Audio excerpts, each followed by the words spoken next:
ఆంధ్ర టీవీకి స్వాగతం. ఈరోజు వినాయక చవితికి 4వ ప్రసాదం కింద బెల్లం తాలికలు ఎలా తయారు చేయాలో చూపిస్తాను. కావలసిన పదార్థాలు: 1 కప్పు తడి బియ్యపు పిండి. తడి పిండి అయితే తాలికలు విరిగిపోకుండా వస్తాయి. 1 కప్పు బెల్లం పొడి, అరకప్పు సగ్గుబియ్యం. ఈ సగ్గుబియ్యాన్ని ఉడకపెట్టుకుని పేస్ట్లో చేసుకోండి. పేస్ట్ రెడీ చేసుకున్నాను, చూపిస్తున్నాను. ఇదిగో ఇలా తయారు చేసుకోండి. ఇది వేసుకోవడం వల్ల తాలికలు చిక్కగా ఉంటాయి. తర్వాత యాలకుల పౌడరు. ఇప్పుడు తయారు చేసుకుందాం. ఒక కడాయి తీసుకోండి. 1 కప్పు బియ్యపు పిండి తీసుకున్నాం కదా, అదే కప్పుతో 2 కప్పులు వాటర్ పోసుకోండి. వాటర్ మరిగిన తర్వాత బియ్యపు పిండి మొత్తం అంతా వేసుకోండి. తర్వాత మూత పెట్టి 10 నిమిషాలు మగ్గనివ్వండి. చూడండి, వాటర్ అంతా పిండి పీల్చేసుకుంది. పిండి రెడీ అయిపోయింది.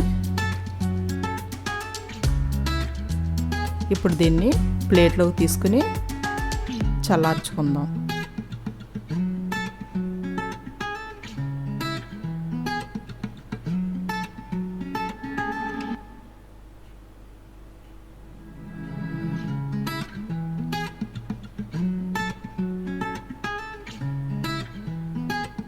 ఇప్పుడు చల్లారిపోయింది.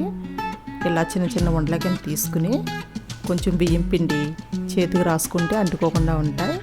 ఇలా తాలికలు చేసుకోండి. ఇంత మందంగా చేసుకోండి, మరీ లావు అవుతే బాగోవు. ఇలా చేసుకుని మొత్తం అంతా పక్కన పెట్టుకోండి.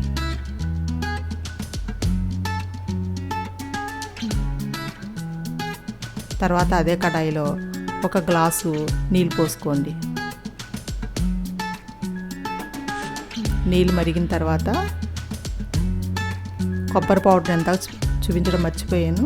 ఇప్పుడు కొబ్బరి పౌడర్ వేసుకోండి. తర్వాత బెల్లం పౌడరు 2 వేసుకుని ఒకసారి మొత్తం అంతా కలపండి. తర్వాత సగ్గుబియ్యం పేస్ట్ వేసుకోండి. వేసుకుని మొత్తం అంతా కలుపుకోండి. ఒక పొంగు వచ్చే వరకు ఉడికించండి. ఇప్పుడు ఒక పొంగు వస్తుంది. తయారు చేసి పెట్టుకున్న తాలికలన్నీ స్లోగా దాంట్లో వేసేయండి. గట్టి పెట్టొద్దు, గట్టి పెడితే విరిగిపోతుంది. ఇప్పుడు మూత పెట్టుకుని 10 నిమిషాల సేపు ఉడికించుకోండి. తాలికలు రెడీ అయిపోయినాయి. చూడండి, ఎంతో టేస్టీగా ఉండే బెల్లం తాలికలు రెడీ. దీన్ని వినాయకుడికి ప్రసాదంగా పెడదాం.